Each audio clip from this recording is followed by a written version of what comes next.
Hi everybody, कैसे हो आप सब? I hope you are doing great. In today's video, let's talk about some structures that you can use on a daily basis. Okay, let's begin the topic now. The first one is going to be subject helping verb going to be plus object. Okay, अगर आप कहते हैं तुम पापा बनने वाले हो, आप माँ बनने वाली हैं, इस तरह कुछ सेंटेंस आपको बनाना हो तो इसे आप गोइंग टू बी उसके बाद ऑब्जेक्ट इस स्ट्रक्चर की मदद से आप बना सकते हैं। ओके, तो चलिए देखते हैं एग्जांपल्स। पहला एग्जांपल है तुम पापा बनने वाले हो, तो आप कहेंगे you are going to be a father. तुम तो जल्दी ही माँ बनने वाली हो, तो कहेंगे you are going to be a mother very soon. I hope you are getting. Okay, let's see more examples now. तुम दादा बनने वाले हो, you are going to be a grandfather. तुम तो अब किसी की पत्नी बनने वाली हो, you are going to be someone's wife now. The next one is whenever I see. Whenever I see का मतलब होता है जब देखो तब। इसका अगर हिंदी की बात करें, प्रॉपर हिंदी की, तो इसका हिंदी होगा जब मैं देखता हूँ। ठीक है, लेकिन क्या होता है कि आम बोलचाल में हम इस तरह से कुछ कहते हैं, जब देखो तब तुम खेलते रहते हो, तो उस जगह पे आपको वेनेवर आई सी को हम यूज़ करते हैं। ठीक है, वेनेवर आई सी, उसके बाद एक कंप्लीट सेंटेंस रखेंगे। जैसे जब देखो तब तुम मुझसे मिलने की कोशिश करते रहते हो, तो कहेंगे whenever I see you keep trying to meet me. Second, जब देखो तब वह खेलता रहता है, whenever I see he keeps playing. Whenever I see he keeps playing.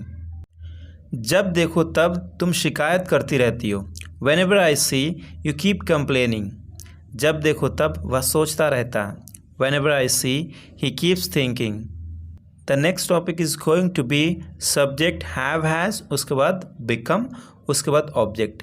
इसका मतलब ये होता है कोई भी चीज़ कुछ बन जाता है या फिर कोई इंसान कुछ बन गया हो, कोई स्टेटस ले लिया हो, उस जगह पे आपको हैव हैज़ बिकम का यूज़ करेंगे। ओके, जैसे कई बार आपको इस तरह से कहना पड़ता होगा, जैसे कि तुम निकम्मा बन गए हो, मतलब कोई काम के नहीं हो तो तुम निकम्मा बन चुके हो, तो उस जगह पे आपको इस स्ट्रक्चर को यूज़ करना है। तो आप कहेंगे you have become good for nothing. You have become good for nothing. तुम आलसी बन गए हो, you have become lazy. You have become lazy. तुम कामचोर बन गए हो, you have become a shirker. वह एक ब्रोकर बन गया है, he has become a broker. The next topic is going to be it doesn't befit, उसके बाद यू हिम मी अस, मतलब ऑब्जेक्टिव प्रोनाउन, उसके बाद टू वर्ब की फर्स्ट फॉर्म प्लस ऑब्जेक्ट।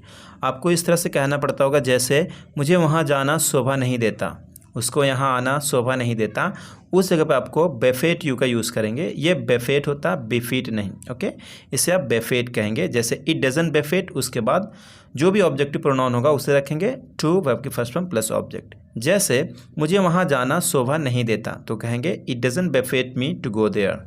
तुम्हें अकेले चाय पीना शोभा नहीं देता, it doesn't befit you to have a cup of tea alone. मुझे यहाँ रहना शोभा नहीं देता, it doesn't befit me to stay here. तुम्हें ब्लैक ड्रेस पहनना शोभा नहीं देता, it doesn't befit you to put on black dress. The next topic is going to be by asking home, उसके बाद did do does subject verb की first form plus object. Okay, अगर आप कहते हैं किससे पूछकर तुमने मेरा फ़ोन लिया, तो आप कहेंगे by asking whom did you take my phone. यहाँ पे आपको नेगेटिव में सेंटेंस को बनाना है। ओके, यहाँ पे आप हैव हैज़ को भी यूज़ कर सकते हैं अगर सिचुएशन ऐसा आया तो। It is up to you how you use. Okay, second, किससे पूछकर तुमने ये किया, by asking whom did you do this. By asking whom did you do this. यहाँ पर आपने किससे पूछकर गाड़ी पार्क करती हो, by asking whom do you park the car here. वह किससे पूछकर वहाँ जाता है, by asking whom does he go there. By asking whom does he go there. The next one is take too long. Take too long का मतलब होता है बहुत देर लगाना। इसका बनाने का स्ट्रक्चर होता है सब्जेक्ट हेल्पिंग वर्ब, उसके बाद take too long plus other. Okay, अगर आप कहते हैं तुम बहुत देर लगाते हो, तो आप कहेंगे यू टेक टू लॉन्ग। आप बहुत देर लगा चुके हो, तो कहेंगे you have taken too long. इस तरह से आप यूज़ कर सकते हैं। टेक को आप चेंज कर सकते हैं अकॉर्डिंग टू टेंस और सब्जेक्ट के हिसाब से। ज़्यादा देर मत लगाना, don't take too long. Don't take too long. ज़्यादा देर लगाने की ज़रूरत नहीं है, no need to take too long. The next topic is going to be as a matter of fact. As a matter of fact का मतलब होता है सच तो यह है कि, उसके बाद कोई भी एक सेंटेंस रखेंगे। ओके, इसका स्ट्रक्चर ही बड़ा सिंपल है, as a matter of fact, उसके बाद सेंटेंस।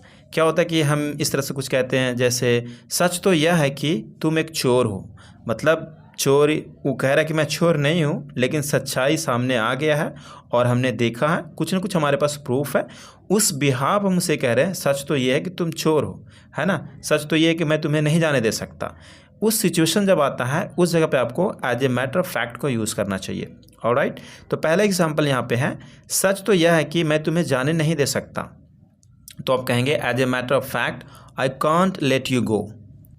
सच तो यह है कि तुम उसे चाहने लगे हो। सच तो यह है कि तुम उसे चाहने लगे हो, मतलब कि तुम ऐसे कहते हो कि नहीं मैं नहीं चाहता हूँ उसे, मैं, ऐसा कुछ नहीं है हमारे बीच। लेकिन यहाँ पे सच तो ये है, कुछ ऐसे एक्टिविटीज़ है, कुछ तो हम नोटिस कर रहे हैं, कुछ हम लोगों ने नोटिस किया, उस बिहाफ से हम कह रहे हैं सच तो ये है कि तुम उसे चाहने लगे हो। राइट, तो उस जगह पे हम कहेंगे as a matter of fact that you have started loving her, you have started loving her. Thank you so much guys, thank you so much for watching this video। मिलते हैं अगले वीडियो में।